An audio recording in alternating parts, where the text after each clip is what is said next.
According to a UN report, drylands, which include vast areas of desert, account for 41.3% of the total land area on Earth. What if a large portion of this land could be converted into productive cropland? This is an essentially pressing issue in China, which has a total land area of 3.5 million square miles, but only 12% of it is arable. In such a scenario, the idea of transforming deserts into forests appears beautiful, but how real is it? Hello, and welcome back to Tech Hook. In today's video, we're gonna talk about how China turned its desert into green forests. Let's go back to 2016, when researchers from China's Chongqing Jiaotong University claimed to have developed a seemingly new technology that would convert desert to arable land. Now, when one thinks of this idea, on the first glance it appears just perfect. Converting deserts to farmland would be advantageous to agriculture, the economy, reforestation, and natural resource management. Now let's talk about the technology in the talks.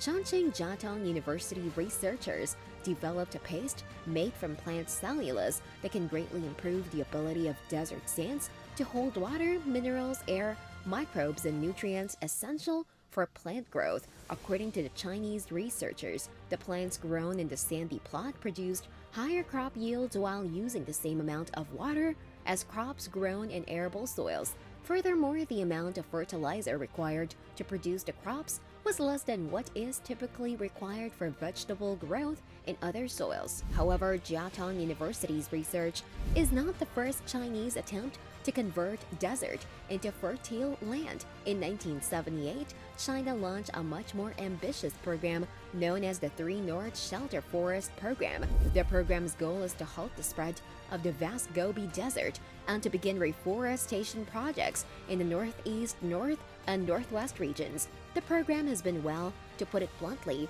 so far so good. It has effectively slowed the spread of desertification and aided in the prevention of sandstorms. The good news is, NASA satellite images confirm that forest cover has increased in China over the last 20 years as a result of the Chinese government's various conservation efforts. But the project has had its own share of controversies. What do you expect from a project that sounds like a dream? Interesting theories and lots of controversies. One of the most notable is that during the project's initial stages, monoculture was practiced in some areas, which reduced species biodiversity and allowed plant diseases to spread. But this hasn't shaken Chinese hopes one bit. Despite some initial difficulties, China has continued the world's largest afforestation project, which has yielded some positive results. Since the project's inception, the northern region's green cover has increased from 5% to 13.5%, and sections of the Gobi Desert are now blooming with healthy vegetation, fertile soil, and increased rainfall. Another significant breakthrough was the replacement of the Maosu Desert in northern China's Inner Mongolia region with lush forest. By 2020, 93.24% of the Maosu Desert had been replanted, and the desert areas, which were once among China's four largest, had almost vanished from the map. But what would happen if all deserts turned green and fertile? Every good thing in the world comes with its share of cons. If all of the world's deserts became fertile, it would have a variety of effects on life on Earth, both positive and negative. The main issue would be food insecurity, which is currently a major global issue. Fewer deserts may also mean more land available for forest animals and plant species, resulting in increased biodiversity. However, the extinction or reduction of desert-based species may result in an ecological imbalance. Another would be temperature imbalance. Deserts play an important role in temperature regulation, and their dryness promotes the concentration and formation of useful minerals such as potassium borate, gypsum, nitrate, and so on. If all of our planet's deserts vanish, the Earth's climate will almost certainly suffer, and the availability of various minerals may be jeopardized. Aside from the numerous plant and animal species that would perish without deserts, there are 2.1 billion humans who have made drylands their home and are well adapted to the desert lifestyle. In the absence of dryland, such communities may struggle for survival, and they will need to adapt to new ways of life.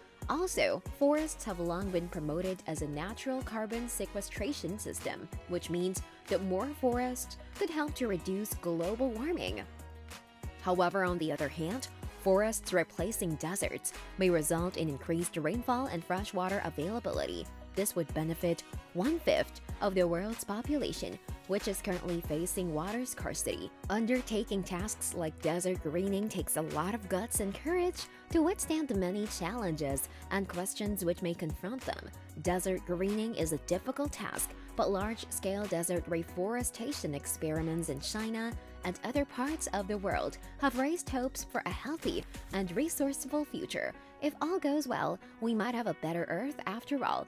Fingers crossed, that's all we hope. So guys, that's it for today's video. What are your opinions on this video? Do you think desert greening can be a success if undertaken carefully and with concerted efforts? Or do you believe that this would fail? Do let us know in the comment section below. If you enjoyed the video, please give it a thumbs up and share it with your friends and family. Make sure you subscribe to Tech Hook. Don't forget to click the bell icon down below. This way, you'd never miss out on anything new that we come up with.